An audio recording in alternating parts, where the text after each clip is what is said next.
A serious incident has taken place at the UK's principal Royal Air Force Base, triggering an unusual response in terms of national security and political urgency.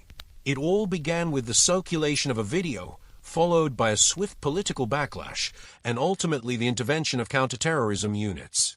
What started as a protest has now escalated into a matter directly affecting state security. Here's what has been confirmed so far. But first, remember to support this channel by hitting the like button and subscribing to stay informed with the latest updates. An incident initially classified as vandalism at a key UK military base has quickly escalated, prompting a national-level investigation. Counter-terrorism police have now taken over the case following the release of footage showing members of the group Palestine Action inside RAF Brize Norton, allegedly damaging 2 military aircraft.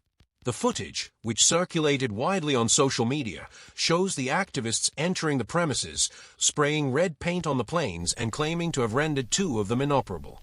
In their public statement, the group directly accused the UK of actively collaborating in what they described as genocide and war crimes in the Middle East. The political response was immediate, and now the country's most specialized security forces are leading the investigation. That same day, Counter-Terrorism Policing Southeast, CTPSE, issued an official statement confirming that it had taken over the inquiry. This is no longer being treated as simple disorder or criminal damage. It is now a counter-terrorism matter, highlighting the seriousness of the situation. A spokesperson for Thames Valley Police confirmed that the incident, which occurred at the base in Oxfordshire, is under investigation by regional counter-terrorism teams.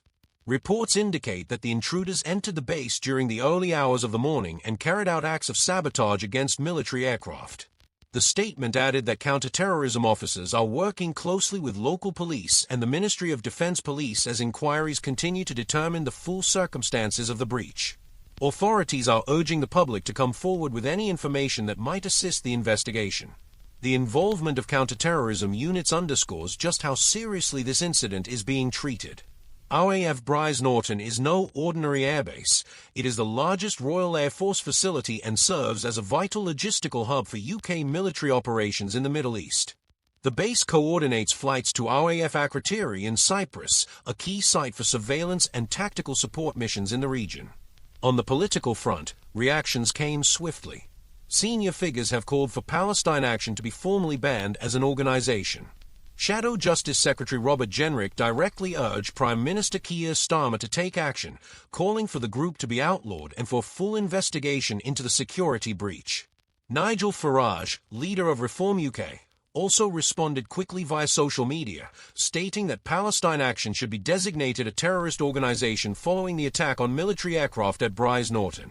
Farage comments reflect growing pressure for the government to classify the group as an extremist organization, which would allow for more severe measures, such as asset freezes, operational restrictions, and prosecutions under counter-terrorism legislation.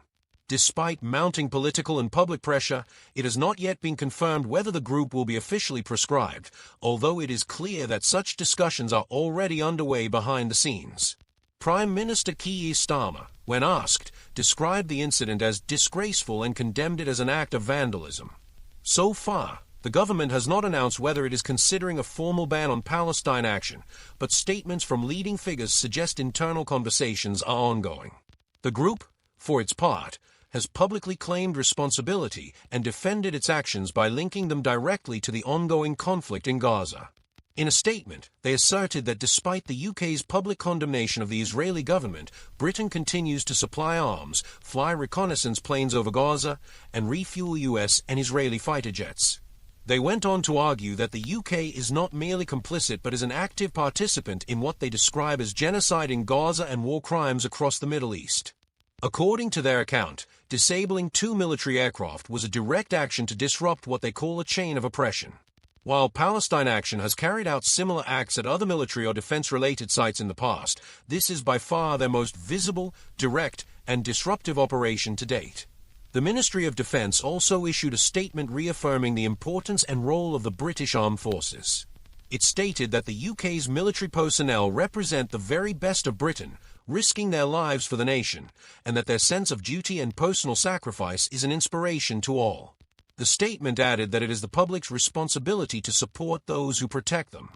Such statements reflect a broader consensus in Westminster, regardless of one's stance on foreign policy. Targeting military aircraft at a secured RAF base crosses a very serious line. With counter-terrorism authorities now leading the investigation and political pressure building to take decisive action, the Brize Norton breach has evolved from a protest stunt into a significant national security threat. In the coming days, it will become clear whether members of Palestine Action will face criminal charges, legal restrictions, or even a formal ban as an extremist group. What is evident for now is that this breach has exposed serious vulnerabilities not only in the security of military facilities, but also in the UK's ability to manage growing domestic activism linked to international conflicts. In other news, Tom Seston, representative of the Reform UK party, secured a resounding victory in yesterday's Eastfield by-election, winning 62.7% of the vote and delivering a significant blow to the Labour Party. The newly elected councillor received backing from 538 voters, while his Labour opponent, Hazel Smith, managed just 121 votes in what was originally expected to be a closely contested race. Seston attributed his success to a constructive, solutions-based campaign focused on local concerns, particularly housing access and the stagnation of urban regeneration projects in the area. He explained that his strategy was built on maintaining a positive tone, addressing the issues that matter most to residents, and highlighting the failures of previous development schemes. He also made a point of engaging directly with the community, speaking to as many residents as possible. In contrast, he said, the Labour Party took a more aggressive and negative approach, seemingly confident they would reclaim the seat with ease. The attitude of their candidate, described by some as confrontational on the doorstep, did little to improve their image or gain support. On a national level, Seston added, Labour is doing little to help its wider standing with voters. It's worth noting that back on the 2nd of May, Reform UK had already made substantial gains in Scarborough, where they won 11 out of the 15 seats on the local council. This progress appears to be part of a broader trend.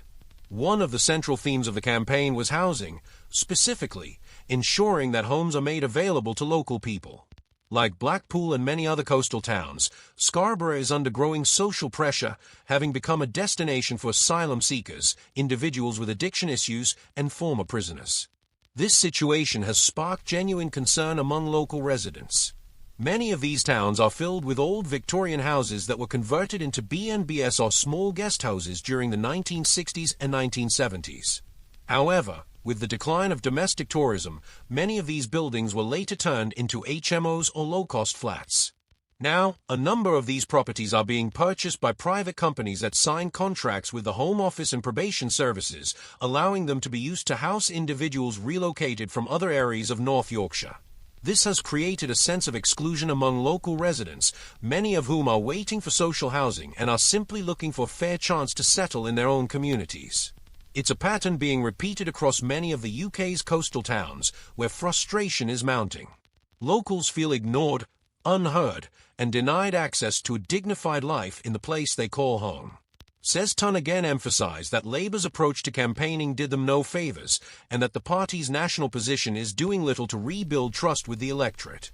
The by-election was triggered by the resignation of former councillor Tony Randerson and saw a turnout of just 16.64%, with 862 votes cast from an electorate of 5,181. During the campaign, Seston used Eastfield's town centre as a symbol of how coastal communities have been neglected by those in power. The area, visibly run down and overlooked, was presented as a stark example of long-term institutional abandonment. He pointed out that the phrase "left behind" is often used rhetorically, but in places like Eastfield, it accurately describes everyday reality. Located just outside Scarborough, Eastfield is made up largely of social housing. Although officially recognized as a town, its centre consists of little more than a small shopping precinct.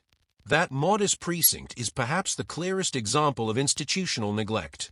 It features two large brick planters that, in theory, should be filled with flowers, but in practice they've been completely forgotten, overgrown with weeds and nettles, and one of them visibly crumbling.